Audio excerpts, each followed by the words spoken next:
Corker moments ago here on Morning Joe, and joining us now, another senator trying to reach a bipartisan compromise, Democratic senator from West Virginia and member of the Senate Banking and Armed Forces Committee's Joe Manchin. Joe, good to have you on board this morning. Hi, Mika. How are you? Are you hopeful too? Well, Joe, well, first of all, before you answer that, Chris Christie said something this past weekend that most governors that have become senators eventually have repeated. Chris Christie was asked what he'd be doing if he was in the Senate right now. He said, I'd kill myself. I have yet to talk to a governor who was a governor before becoming a senator that didn't miss being a governor and actually getting things done. You know, you got to be like locking your gun drawer at night, right? So you don't sleepwalk and get it. How bad?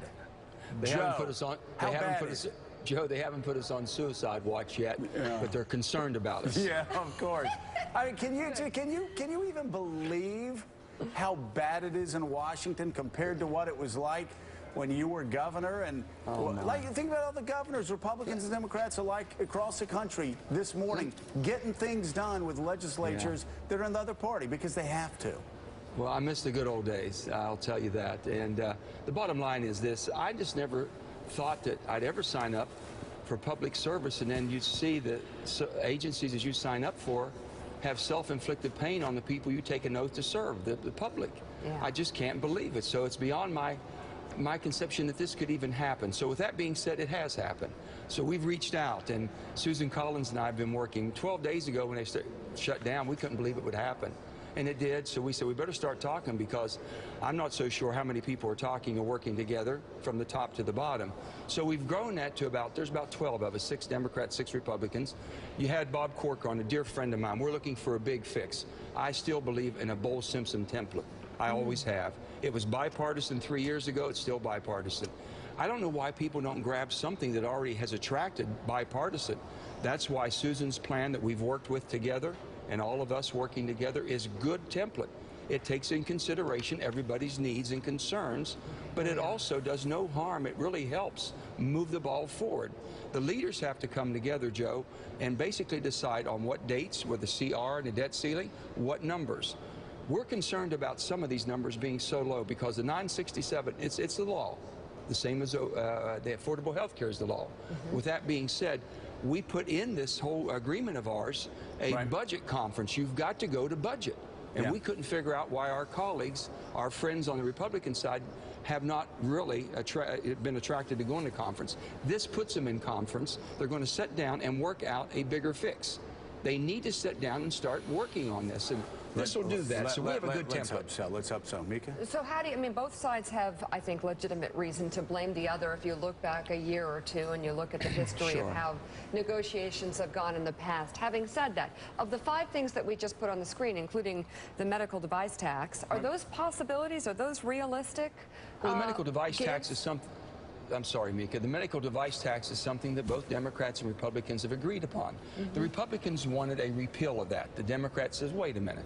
That would take away the funding mechanism that might be needed to give Obamacare or affordable health care a chance to work.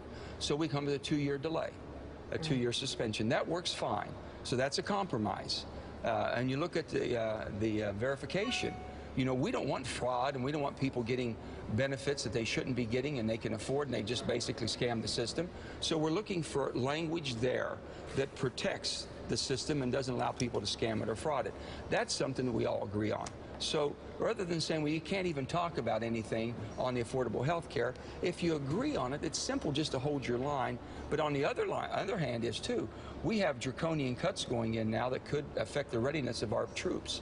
But that needs to be worked out in the conference. We just can't do that arbitrarily. Okay, Katty Kay. Senator Manchin, it's Katty Kay here. It's Monday morning. By the end of the week, America risks defaulting. What's your best estimate? Do you think we're going to manage to raise the debt ceiling in time? Katty, I really believe it's unconscionable to even think that we're here going and pushing it down to the deadline. The markets need certainty. The people understand that we are the greatest nation on earth. The whole financial world is looking at us right now, and we can govern ourselves.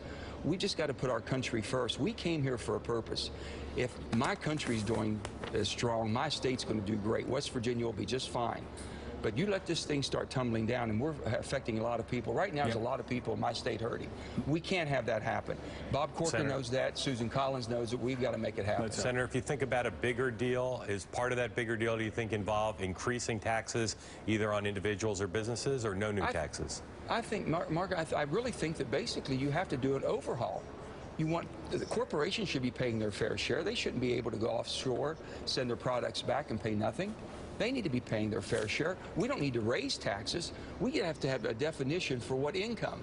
If we define income as basically saying anytime you get an extra dollar in the Treasury, you got to reduce rates, that's crazy. If you define income that if you have efficiencies and a competitive tax rates and you have dynamic growth, that should go to extra money that we have. Now, how do you spend it? It should be going towards debt reduction and infrastructure. Democrats and Republicans agree on that. This is not that hard. Senator Manchin, what do you say to your Democratic colleagues who say that any form of compromise with Republicans now will show that no matter how small, even on something like the medical device tax, which both parties kind of agree on, that will show Republicans that extortion works, and this is the time to break the cycle of extortion? Well, first of all, extortion can only work if you meet the demands of what they're asking for. What we're doing, if we come to an agreement, and we have a divided government, but we have agreement on certain issues, and I'm willing to talk about them because you might think or have the perception that we've moved towards the hostage taking side. That's wrong. I've never been in a situation where I'm not willing to sit down, even in the most extreme demands, and said, listen, the bottom line is you can see what's happening here. That's unreasonable. We're not going to do that. But here's some things we do agree on. We will start talking about that, and we'll come to an agreement.